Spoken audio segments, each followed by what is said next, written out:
মানুষ যখন এরকম ইয়াকিন বানায় নেয় এবং দিনের রুখকে আল্লাহর দিকে করে নেয় এই কলমার উপরে মেহনত করার দ্বারা, তো মেরে মহতারাম দোস্তার বুজুর্গ, আসবাব বলে যে কুদরত আল্লাহ তাআলার কুদরত আসবাবের অধীন নয়। আল্লাহ তাআলার কুদরত আসবাবের অধীন নয়। আজ তো মুশকিল এটা যে আজ আমরা মনে করি যে দুনিয়া দারুল আসবাব, দুনিয়াটাকে আল্লাহ তাআলা আসবাব হিসাবে তৈরি করছেন। আসবাব না হলে আল্লাহ তাআলা কিভাবে করবেন? আসবাব সব জিনিস আল্লাহ তাআলা আসবাবের মাধ্যমে করেন। অর্থাৎ আমাদের ধারণা এই যে যদি আসবাব থাকে তাইলে আল্লাহ তাআলার কুদরত কাজ করবে, যদি আসবাবই না থাকে তো আল্লাহ তাআলার কুদরত কি কাজ করবে? তো আল্লাহ তাআলার কুদরতকে আমরা দুনিয়ার এই সমস্ত আসবাব পত্রের অধীন মনে করতেছি। যদি আসবাব থাকে তাইলে আল্লাহ তাআলার কুদরত কাজ করতে পারে, এই কথা ধারণা আমরা রাখি। আর যখন আসবাব আমাদের হাতে শেষ হয়ে যায় তো তখন আমরা নিরাশ হয়ে যাই, মানে এখন আর কিভাবে হবে। অথচ বলে যে যেখানে আসবাব শেষ হয়ে যায় সেখানেই তো মুমিনের ঈমান, ঈমানদারের ঈমান আল্লাহ তাআলার কুদরতের উপরে জমবে, যে আসবাব শেষ হয়ে গেছে এবার আল্লাহ তাআলার কুদরত কাজ করবে। কিন্তু মানে আজ আমাদের অবস্থা হলো যে আমরা আসবাবের অধীন মনে করি আল্লাহ তাআলার কুদরতকে।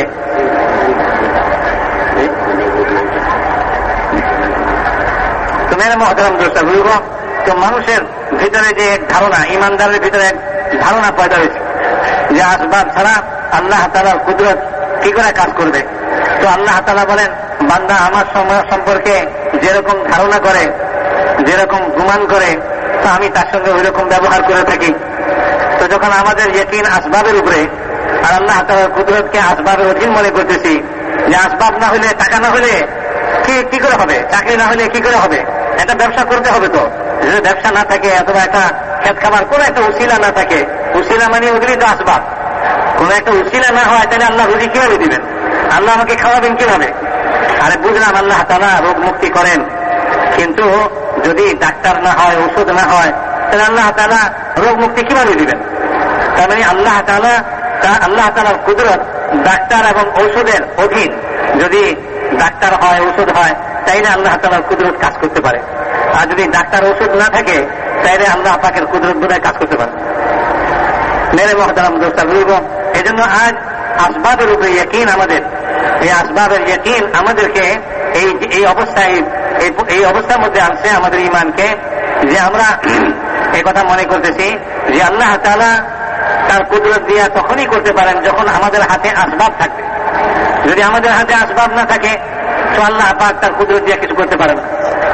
নাউযুবিল্লাহ। মেরে মহতারাম দোস্তা বুজুর্গ, দুনিয়ার এই সমস্ত আসবাব আল্লাহ তাআলার কুদরত এই সমস্ত আসবাবের মুখাপেক্ষী নয়, বরং আল্লাহ তাআলা তো এই সমস্ত আসবাব ছাড়াই সবকিছু করতে পারে।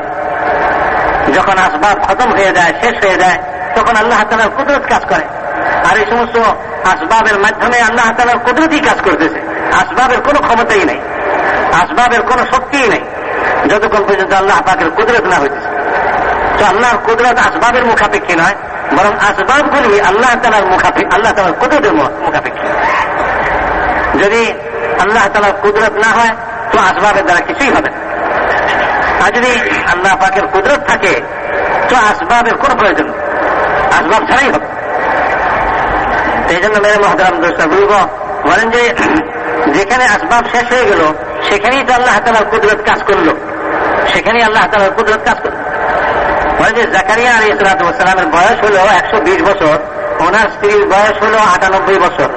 তো এইরকম সময় বাচ্চা হবে, সন্তান হবে, এরকম তো ধারণা করা যায় না, মানুষ আশা করে না এরকম সময় বাচ্চা হবে। আর ওই রকম সময় তিনি আল্লাহ তাআলার কাছে সন্তানের জন্য দোয়া করতেছেন। আর আল্লাহ তাআলা তাকে ওই বয়সেই সন্তান দিতেছেন, যে বয়সে সন্তান হওয়ার আসবাব খতম হয়ে যায়। আর আল্লাহ পাক ওই বয়সে তাকে সন্তান দিতেছেন। তো মেরে মহতারাম দোস্তা বুজুর্গ, বলে যে ইব্রাহিম আলাইহিস সালামকে ওই আগুনের মধ্যে হেফাজত করার জন্য আল্লাহ তাআলা কোন আসবাবকে ব্যবহার করেন নাই, আগুনের বিপরীতে, আগুনের মোকাবেলায় কোন আসবাবকে ব্যবহার করেন নাই, বরং স্বয়ং আল্লাহ তাআলা আপন কুদরতকে ব্যবহার করেছেন। এবং আল্লাহ তাআলা আপন কুদরতের দ্বারা আগুনের ভিতরে ঠান্ডা পয়দা করে দিয়েছেন, আগুনের ভিতরে জ্বালানি শক্তিকে আল্লাহ তাআলা রহিত করে দিয়েছেন। এবং আল্লাহ তাআলা তার ভিতরে ইব্রাহিম আলাইহিস সালামের জন্য শান্তির পরিবেশ পয়দা করে দিয়েছেন। এটা আল্লাহ পাকের কুদরত করছে। এই জন্য মেরে মহতারাম দোস্ত বলেন যে দাওয়াত হইল যে আল্লাহ তাআলার গায়েব, আল্লাহ ছাড়া যা আছে এই সব অকেজ, এর দ্বারা কোনো কিছু হইতে পারে না, এর কোনো ক্ষমতাই নেই, এর কোনো শক্তিই নেই। সমস্ত সব কিছু কর্মীবাণী জাত একমাত্র আল্লাহ তাআলা। যখন এই কথার দাওয়াত দিব তো এই দাওয়াতের দ্বারা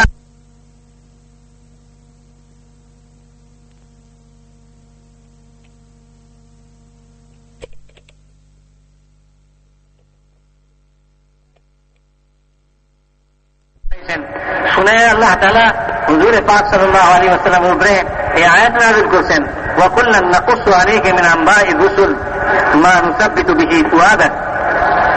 আল্লাহ তাআলা হুজুর আকরাম সাল্লাল্লাহু আলাইহি ওয়াসাল্লামকে বলতেছেন যে এই সমস্ত নবীদের ঘটনা বলি আমি আপনাকে এই জন্য ওহী করতেছি, এই জন্য ওহীর মাধ্যমে আপনাকে জানাইতেছি যাতে আপনার দিলকে আমি মজবুত করে দিই।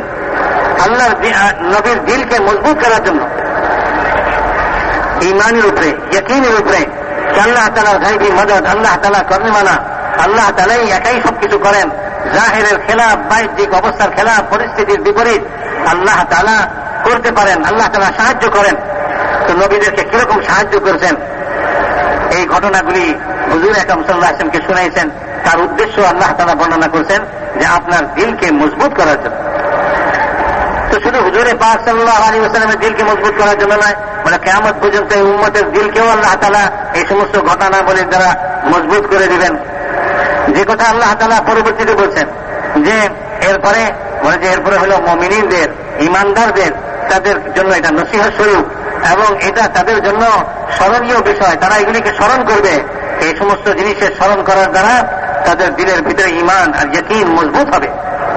তো নবীদের ঘটনাবলী এগুলিকে আলোচনা করার দ্বারা দিলের ভিতরে ঈমান আর ইয়াকিন পয়দা হয়ে যায়। আল্লাহ তাআলা কিভাবে নবীদেরকে আল্লাহ তাআলা সাহায্য করছেন। তো আল্লাহ তাআলার নিয়ম, আল্লাহ তাআলার বিধান নবীদের সঙ্গে গায়বী মদদ এবং নুসরতের যেরকম ছিল, তো নবীরা যে দাওয়াত নিয়ে আসছেন, নবীরা যে দিন নিয়ে আসছেন, যে তরিকা নিয়ে আসছেন, যদি আমাদের জিন্দগিতে ওই তরিকা আসে, ওই দিন আসে, তো আল্লাহ পাক এরকম ভাবে আমাদেরকে সাহায্য করার উপরে ক্ষমতা রাখে। আল্লাহ তাআলা তার দিনের উপরে আল্লাহ তাআলা ওয়াদা করছেন। তো আল্লাহ তাআলার ওয়াদার উপরে, আল্লাহ তাআলার ওয়াদা সত্য, আল্লাহ তাআলার ওয়াদা পুরো হয়ে যাবে। তো ওই দিন আমাদের মধ্যে আসবে যখন নবীদের ঘটনাগুলি শুনবো, তো আল্লাহ পাকের গায়বী মদদ আর নুসরত, যেটা গায়ব অবস্থার বিপরীতে, বাহ্যিক অবস্থার বিপরীতে, আসবাবের বিপরীতে নবীদের সঙ্গে হয়েছে। তো এই সমস্ত ঘটনার দ্বারা দিলের ভিতরে ইয়াকিন মজবুত হবে। এই সমস্ত ঘটনার আলোচনা এটাও দিলের ভিতরে ইয়াকিনকে পয়দা করবে। তো এক নম্বর উপায় তো হলো দিলের ভিতরে ইয়াকিন পয়দা করা, কলমার দাওয়াত। কলমার দাওয়াত এইভাবে যে সমস্ত জিনিসের নফি করে, যে কোনো জিনিসের দ্বারা কিছু হয় না, সবই বেকার জিনিস, সবই অনর্থক জিনিস, সবই অকেজ জিনিস। একমাত্র কর্মীবাণী জাত আল্লাহ তাআলা করবেন, তো করার ক্ষমতা রাখেন একমাত্র আল্লাহ তাআলা।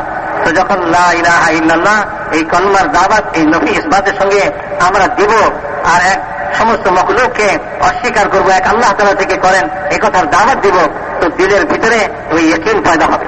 নবীদের ঘটনাবলীর আলোচনা এবং এগুলির শোনার দ্বারা দিলের ভিতরে নবীদের সাথে আল্লাহ তাআলার যেরকম কুদরতি মুআমালা হয়েছে, যে কুদরতি ব্যবহার হয়েছে, যে কুদরতি সাহায্য হয়েছে, যে গায়বী সাহায্য হয়েছে, সেইগুলির ইয়াকিন আমাদের দিলের ভিতরে পয়দা হবে। 3 নম্বর উপায় হলো মেরে মুহতারাম দোস্ত, এই ইয়াকিন পয়দা করা সাহাবা রাদিয়াল্লাহু তাআলা আনহুম আজমাইন, তাদের ঘটনাগুলির আলোচনা করা। উনি বলেন যে হযরত মাওলানা ইউসুফ সাহেব রাহমাতুল্লাহ আলাইহি হায়াতুস সাহাবা একখানা কিতাব লিখছেন। সাহাবা রাদিয়াল্লাহু তাআলা আনহুম আজমাইন তাদের ঘটনাগুলি এর মধ্যে জমা করছেন, যে তাদের ঈমান কিরকম ছিল, তাদের ইবাদত কিরকম ছিল, তাদের মুআশারাত কিরকম ছিল, তাদের আখলাক কিরকম ছিল। তো দ্বীনি লাইনে সর্ব বিষয়ে তারা কিরকম উচ্চ স্তরে পৌঁছছিলেন, তো এই সমস্ত ঘটনাগুলি এখানে জমা করছেন। এবং এই কিতাবের শেষে তিনি এই ঘটনাগুলিও জমা করছেন যে কিভাবে আল্লাহ তাআলা সাহাবা রাদিয়াল্লাহু তাআলা আজমাইন যখন এরকম দ্বীনের উপরে কামেল পরিপূর্ণভাবে উঠলেন, তাদের ঈমান এই স্তরে পৌঁছলো, তাদের ইবাদত এত উচ্চ স্তরে পৌঁছলো, তাদের মুআমালাত আর মুআশারাত এত উচ্চ স্তরে পৌঁছলো, তাদের আখলাক এত উচ্চ স্তরে পৌঁছলো, তখন আল্লাহ তাআলা তাদেরকে গায়বী সাহায্য কিভাবে করলেন, যে কিভাবে আল্লাহ তাআলা তাদেরকে গায়বী নুসরত করছেন। এবং আল্লাহ তাআলা জাহিরের বিপরীত, বাহ্যিক অবস্থার বিপরীত, ধারণার বিপরীত আল্লাহ তাআলা তাদেরকে কিরকম ভাবে সাহায্য করছেন এই ঘটনাগুলিও এই কিতাবের শেষে তিনি জমা করে দিয়েছেন। তো মেরে মহতারাম দোস্তা বুঝব, তো এর অর্থ এই নয় যে আমরা ঈমান শিখব আর ইবাদত শিখব, দ্বীনের উপরে চলব, তো আল্লাহ তাআলা আমাদের জন্য দুনিয়াতে বরকত দিবেন, আল্লাহ তাআলা আমাদেরকে দুনিয়াতে এরকম আমাদের সমস্যার সমাধান করে দিবেন আর আমাদের অবস্থা ভালো করে দিবেন দুনিয়াতে। তো বলে যে এটাকে মকসুদ বানায়া ঈমান হাসিল করা নয়, ইবাদত বন্দেগী করা নয়, কারণ এগুলি তো হলো আল্লাহ তাআলার ওয়াদা। ইয়াকিন আমি এই জন্য হাসিল করব যাতে যেটা মকসুদ সেটা আমি করতে পারি, যেটা আমার যে জন্য আমাকে পয়দা করা হলো, যেটা উদ্দেশ্য আল্লাহ তাআলার ওয়াদা নয়, উদ্দেশ্য তো হলো আল্লাহ তাআলার আমর, আল্লাহ তাআলার হুকুম এবং আহকাম। তো ইয়াকিন এই জন্য শিক্ষা করা যাতে আমার দ্বারা আল্লাহ তাআলা যেটা চাইতেছেন এবং আমাকে যে জন্য সৃষ্টি করা হলো আল্লাহ তাআলার বন্দেগী করার জন্য, আল্লাহ তাআলার হুকুমকে পুরা করার জন্য, আমি সেই মকসুদকে পুরা করতে পারি, সেই উদ্দেশ্যকে পুরা করতে পারি। আর ওইটা তো হলো আল্লাহ তাআলার ওয়াদা। তো আল্লাহ তাআলার ওয়াদাকে যখন সামনে রেখে মানুষ দুনিয়াতে ইবাদত বন্দেগী করবে, দ্বীনের উপরে চলবে, তো আলমান ইলিয়াস রহমাতুল্লাহ আলাইহি বলতেন, তো তাইলে তো এই দ্বীনের মেহনতের দ্বারা, দুনিয়ার দ্বারা, দ্বীনের মেহনতের দ্বারা, দ্বীনের উপরে চলার দ্বারা দুনিয়ার মহব্বতই পয়দা পেল। একজনের নামাজ পড়ে এই জন্য যে তার ব্যবসায় খুব উন্নতি হয়ে যায়, একজনের জিকির করে এই জন্য যে তার চাকরি ভালো হয়ে যায়, চাকরিটি উন্নতি হয়ে যায়। তো সে তো চাকরির মহব্বতই পয়দা করতেছে জিকিরের মাধ্যমে, তো সে তো নামাজের মাধ্যমে তার ব্যবসার মহব্বতই পয়দা করতেছে। যখন সে নামাজ পড়ার দ্বারা দেখলো যে তার ব্যবসার উন্নতি হয়ে গেছে, তো সে ব্যবসায় উন্নতির দ্বারা খুব আনন্দিত হল, তো তার মহব্বতের জিনিস এটা সে পেয়ে গেছে। তো বলে যে যদি দুনিয়ার এই সমস্ত আল্লাহ তাআলা যে সমস্ত ওয়াদা করছেন এগুলিকে যদি কেউ মকসুদ বানায়া দ্বীনের উপরে চলে, তাইলে তো দ্বীনের উপরে চলার দ্বারা সে আল্লাহর মহব্বতকে হাসিল করবে না, সে তো দুনিয়ার মহব্বতকে আরো বেশি হাসিল করবে। তো সে অন্যকে বলে বেড়াবে, ভাই এই দুনিয়া খুব পাওয়া যাবে, তবলিগে চলেন, তবলিগে গেলে খুব বরকত হয়ে যাবে। তো তবলিগ করার উদ্দেশ্য এই নয় যে ভাই বরকতকে হাসিল করা। হ্যাঁ, তবলিগ তো আল্লাহ তাআলার হুকুম, আমি আল্লাহ তাআলার হুকুমকে পুরা করার জন্য পয়দা হয়েছি, ওইটাই আমার জিন্দেগীর মকসুদ আর উদ্দেশ্য। তো বলে যে দাওয়াত এবং ইবাদত সব জিনিসের বুনিয়াদ আর ভিত্তি হলো আল্লাহ তাআলার হুকুমকে পুরা করা, আর ওইটা যেটা সেটা হলো আল্লাহ তাআলার ফজল এবং আল্লাহ তাআলার ওয়াদা। তো এটা আল্লাহ তাআলার কাজ, আল্লাহ তাআলা করবেন, ওইটাকে আমি মকসুদ বানায় যদি ওইটাকে আমি মকসুদ বানায় চলবো না। তো আল্লাহকে মকসুদ বানায় চলবো, আল্লাহ তাআলার হুকুমকে মকসুদ বানায় চলবো। আল্লাহর হুকুম আমার উদ্দেশ্য, আল্লাহকে পাওয়া আমার উদ্দেশ্য। তো ইবাদত বন্দেগীর লাইনে এটাকে উদ্দেশ্য বানায় চলতে হবে।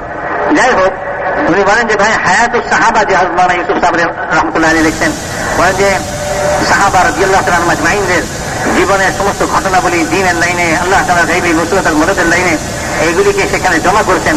এইটা পড়ার দ্বারা, এটার আলোচনা করার দ্বারা আমাদের দিলের ভিতরে ইয়াকিন পয়দা হবে। এই জন্য বলেন প্রত্যেক মার্কাজের মধ্যে সাহাবা, হায়াতুস সাহাবার তালিম হওয়া বলা হয়েছে।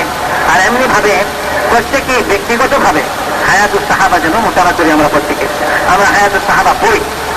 তো মেরে মহতারাম দোস্ত, এই কিতাব পড়ার দ্বারা এর মধ্যে সাহাবাদের ওয়াকিয়া, সাহাবাদের ঘটনাবলী যখন আমাদের সামনে আসবে আর এইগুলি আলোচনা হবে, তো তখন আমাদের দিলের ভিতরে ওই আল্লাহ তাআলার জাতের উপরে ইয়াকিন, ওই ইয়াকিন আমাদের দিলের ভিতরে পয়দা হবে।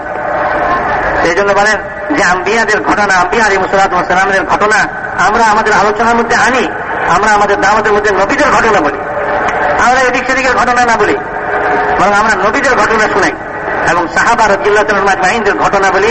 এইগুলিকে আমরা আমাদের যে বায়ানাতের মধ্যে, আমাদের দাওয়াতের মধ্যে আমরা আনি। তো যখন এগুলির আলোচনাকে আমরা আনবো, তো এগুলির দ্বারা আমাদের দিনের ভিতরে ইয়াকিন পয়দা হবে। সাহাবা রাদিয়াল্লাহু তাআলা আজমাইন তাদের ঘটনাবলীর দ্বারা আমাদের দিনের ভিতরে যে আল্লাহ তাআলা যেরকম তাদেরকে মদদ করেছিলেন, সেই মদদের ইয়াকিন আমাদের দিনের ভিতরে পয়দা হবে। উনি বলেন এই কথা যে এরকম কথা নয়, অনেকে বলে এই কথা যে সাহাবা রাদিয়াল্লাহু তাআলা আজমাইন তারা তো সাহাবী ছিলেন, আল্লাহ রাসূলের সাহাবী ছিলেন, তাদের সঙ্গে আল্লাহ তাআলা এরকম সাহায্য করেছেন, আমরা কোথায়, আমাদেরকে কি এরকম করবে? তো উনি বলেন যে না, সাহাবা রাদিয়াল্লাহু তাআলা আজমাইন তাদের সঙ্গে আল্লাহ তাআলার এই মদদ বিশেষভাবে ছিল, তার পরবর্তীতে হবে না এমন কথা নয়, বরং আল্লাহ তাআলার বিধান যেটা, আল্লাহ তাআলার সুন্নাত যেটা, সেটা হলো যে কামেল দ্বীন, পরিপূর্ণ দ্বীন যখন মানুষের জিন্দেগিতে আসবে তো আল্লাহ তাআলা তাদেরকে ওই রকমই সাহায্য করবেন। আল্লাহ তাআলার বিধান বদলায় যায় নাই। মেরে মুহতারাম দোস্ত বুজুর্গ এই কথা বলেন যে আগের জমানায় এরকম হয়েছে, সাহাবাদের জমানায় এরকম হয়েছে, এ কথা মনে করা আর এই জমানায় এরকম হওয়াটাকে অসম্ভব মনে করা, তাইলে কি আল্লাহ তাআলার নিয়ম পরিবর্তন হয়ে গেছে? যে সেই জমানায় একরকম ছিল, আল্লাহ তাআলার নিয়ম এই জমানায় আরেক রকম হয়ে গেছে? বলেন না, আল্লাহ তাআলার নিয়ম তো কিয়ামত পর্যন্ত কখনো পরিবর্তন হবে না। আল্লাহ তাআলার নিয়ম কিয়ামত পর্যন্ত বহাল থাকবে। বাকি কথা হলো যে সাহাবা রাদিয়াল্লাহু তাআলা আজমাইন যে পরিপূর্ণ দ্বীন তাদের জিন্দেগিতে আনছিলেন, যখন ওই রকম পরিপূর্ণ দ্বীন আমাদের জিন্দেগিতে আসবে তো আল্লাহ পাক তার ওই নিয়মকে, তার বিধান অনুযায়ী, তার সুন্নত অনুযায়ী যেরকম সাহাবাদেরকে সাহায্য করছিলেন, এইরকম ভাবে এই জমানায় আল্লাহ তাআলা ওই রকমই সাহায্য করবেন এবং কিয়ামত পর্যন্ত আল্লাহ তাআলার এই নিয়ম জারি থাকবে। সেই জন্য সাহাবা রাদিয়াল্লাহু তাআলা আজমাইনদের মতো ওই রকম ইয়াকিন দিলের ভিতরে বানানো এবং ওই রকম দ্বীন পরিপূর্ণভাবে নিজেদের জিন্দেগিতে আনা, এটার জন্য মেরে মুহতারাম দোস্ত বুজুর্গ প্রথম যে মেহনতটা করতে হবে সেটা হলো যে ইয়াকিন দুরস্ত হয়ে যায়। মানুষের ইয়াকিন যখন দুরস্ত হয়ে যায় তো ইয়াকিন অনুযায়ী মানুষের আমল হয়, ইয়াকিন অনুসারে মানুষের আমল হয়, ইলম অনুসারে মানুষের আমল হয় না। মানুষের ইলম আছে কিন্তু তার উপরে সে আমল করার শক্তি পায় না। যখন ইয়াকিন হয় তখন মানুষ ওইটার উপরে আমল করতে শক্তি পায় এবং সে ওই ইয়াকিন অনুসারে সে আমল করতে পারে। এই জন্য মেরে মুহতারাম দোস্ত বলেন যে একটা হলো যে কলমার দাওয়াত, যে গায়ের থেকে হয় না, আল্লাহ ছাড়া কারো থেকে হয় না, এক আল্লাহ থেকে হয়, এই কথা দাওয়াতের দ্বারা আমাদের দিলের ভিতরে ইয়াকিন পয়দা হবে। আম্বিয়া আলাইহিস সালাতু ওয়াস সালামদের ঘটনাবলীর আলোচনার দ্বারা আমাদের দিলের ভিতরে ইয়াকিন পয়দা হবে। সাহাবা রাদিয়াল্লাহু তাআলা আজমাইন তাদের ঘটনাবলীর দ্বারা আমাদের দিলের ভিতরে ওই ইয়াকিন হাসিল হবে। চতুর্থ উপায় যেটা সেটা হলো যে ওই সমস্ত আহাদিস, যে সমস্ত হাদিসের ভিতরে ঈমানের আলামত বলা হয়েছে, ওই সমস্ত হাদিসগুলি আমরা শুনি এবং ওই সমস্ত হাদিসগুলির মধ্যে আমরা গৌর করি এবং ওই সমস্ত হাদিসগুলি আমরা পড়ি, ওইটাকে আমরা সামনে রাখি। যে ঈমানের আলামত বলা হয়েছে, যে কারোর ভিতরে ঈমান কি পরিমাণ আছে, ঈমান আছে কি নাই, এটাকে চিনবার যে সমস্ত আলামত, যে সমস্ত যে চিহ্ন বলা হয়েছে, তো সেগুলিকে সামনে রাখি। যেমন একজন সাহাবী জিজ্ঞাসা করলেন, ইয়া রাসূলুল্লাহ, ঈমান কি জিনিস? তো রাসূলুল্লাহ সাল্লাল্লাহু আলাইহি ওয়াসাল্লাম অত্যন্ত সাদা সিধা ভাবে জবাব দিলেন। সাহাবীর প্রশ্ন বড় সাদা সিধা ছিল, হুজুর সাল্লাল্লাহু আলাইহি ওয়াসাল্লামের জবাবটাও এরকম সাদা সিধা যাতে সকলেই প্রত্যেকেই বুঝতে পারে। হুজুর সাল্লাল্লাহু আলাইহি ওয়াসাল্লাম বললেন, যদি নেক কাজ তোমাকে আনন্দিত করে, তোমার নেক কাজ তোমাকে আনন্দিত করে এবং তোমার খারাপ কাজ তোমাকে ব্যতীত করে, তোমার ভিতরে তোমাকে দুঃখিত করে, তোমাদের যে চাইলে তুমি মুমিন। মেরে মুহতারাম দোস্ত, আমরা প্রত্যেকেই এখন নিজের ঈমানকে যাচাই করতে পারি। কিছু সময় যদি আমরা একটু চিন্তা করে নেই যে আমি কোন কোন নেক কাজ, যে নেক কাজ করার দ্বারা আমার ভিতরে আনন্দ পয়দা হয়। আমি তো নামাজ পড়ি দেখি, এই নামাজের দ্বারা কি আমি আনন্দ অনুভব করি? আমার ভিতরে নামাজ খুব ভালো কাজ, নামাজ বড় নেক কাজ। তো আমরা তো রোজ আমি সব নামাজ পড়তেছি, তো এই নামাজ পড়াটা কি আমার ভিতরে আনন্দ পয়দা করতেছে? যেরকম একটা ভালো খাবার খাইলে আমার ভিতরে আনন্দ পয়দা হয়, দুনিয়ার কোন জিনিস পাইলে, টাকা পয়সা পাইলে, একটা ভালো চাকরি পাইলে, ব্যবসায় উন্নতি হলে যেরকম আমার দিলের ভিতরে এক আনন্দ সৃষ্টি হয়, তো আমি যে নামাজ পড়তেছি তো এটার উপরে আমি কি ওই রকম আনন্দ অনুভব করতেছি? কারণ রাসূল পাক সাল্লাল্লাহু আলাইহি ওয়াসাল্লাম বলতেছেন, নেক কাজ তোমার দ্বারা যখন কোন নেক কাজ হয়, ওই নেক কাজ যদি তোমার ভিতরে আনন্দ সৃষ্টি করে, তোমার ভিতরে খুশি পয়দা করে, তোমার অন্তরে খুশি আসে, তো তাইলে তুমি মুমিন। আর যদি তুমি গুনাহের কাজ, কোন গুনাহের কাজ তোমার দিলের ভিতরে ব্যথা সৃষ্টি করে আর তোমার দিলকে মর্মাহত করে, তাইলে তুমি মুমিন। তো আমাদের দ্বারা কত গুনাহের কাজ হয়, আমরা এই সমস্ত গুনাহের কাজের উপরে আমাদের অন্তর ব্যথিত হয় কিনা, আমাদের অন্তরে ওইরকম ব্যথা সৃষ্টি হয় কিনা, দুঃখ সৃষ্টি হয় কিনা, হ্যাঁ আমার দ্বারা এরকম একটা অন্যায় কাজ হয়ে গেল, আমি এটা এরকম গুনাহের কাজ করে ফেললাম। তো মেরা মুহতারাম দোস্ত, এই হাদিসের দ্বারা প্রত্যেকেই নিজের ঈমানকে যাচাই করে নিতে পারে। আমরা তো প্রত্যেকেই দাবি করতেছি আমি ঈমানদার, কিন্তু এই দাবির পেছনে প্রমাণ কোথায়? তো এটাকে প্রমাণ হয়ে যাবে যে সমস্ত হাদিস, যে সমস্ত রিওয়ায়াতের মধ্যে ঈমানের আলামত বর্ণনা করা হয়েছে, ওই সমস্ত রিওয়ায়াত আর হাদিস দেখলে তো সেগুলির দ্বারা আমি নিজের ঈমানকে যাচাই করে নিতে পারি যে আমার ভিতরে ঈমান কি পরিমাণ আছে। আজ তো মেরে মুহতারাম দোস্ত বুজুর্গ, ঈমান যে আমাদের ভিতরে কমজোর হয়ে গেছে, দুর্বল হয়ে গেছে, এই কথাই, এই অনুভূতি আমাদের ভিতরে নাই। আমাদের ভিতরে এই অনুভূতি পয়দা হয় নাই। আজ মুসলমানের মধ্যে এই অনুভূতি নাই। যে তার ইমান দুর্বল হয়ে গেছে, ইমান কমজোর হয়ে গেছে, তো এই অনুভূতি খতম হয়ে গেছে। তো বলেন যে যখন ইমানের লাইনে মেহনত করব, তো ইমানের লাইনে মেহনতের দ্বারা আমার ভিতরে এই অনুভূতি পয়দা হবে যে আমার ইমান কতখানি দুর্বল, আমার ইমান কতখানি শক্তিশালী, যে আমার ইমান দিন দিন দুর্বল হইতেছে না আমার ইমান দিন দিন শক্তিশালী হইতেছে। তো আমি এই মেহনতের দ্বারা আমার ইমানের যাচাই করে নিতে পারবো। সেই জন্য মেরে মহতারাম দোস্তা বলবো, এই 4 লাইনে 4 আসবাব, 4 উপায় ইমানকে বানাইবার, ইয়াকিনকে বানাইবার। একটা হলো কলমার দাওয়াত, আরেক হলো মেরে মহতারাম দোস্তা বলবো আম্বিয়া আলাইহিস সালাতু ওয়াস সালামদের ঘটনা বলি, এইগুলির আলোচনা, আর সাহাবা রাদিয়াল্লাহু তাআলা আজমাইনদের সিরাত, তাদের ঘটনাগুলি আলোচনা করা। এর জন্য সাহাবা হায়াতুস সাহাবা কিতাব রয়ে গেছে। তো এই হায়াতুস সাহাবা কিতাব আমরা রোজানা পড়ি এবং তার মধ্যে আমরা চিন্তা করি যে সাহাবা রাদিয়াল্লাহু তাআলা আজমাইনদের যে কিরকম জিন্দগি ছিল, দিনী জিন্দগি, আর তার উপরে আল্লাহ তাআলার কিরকম মদদ আসছে।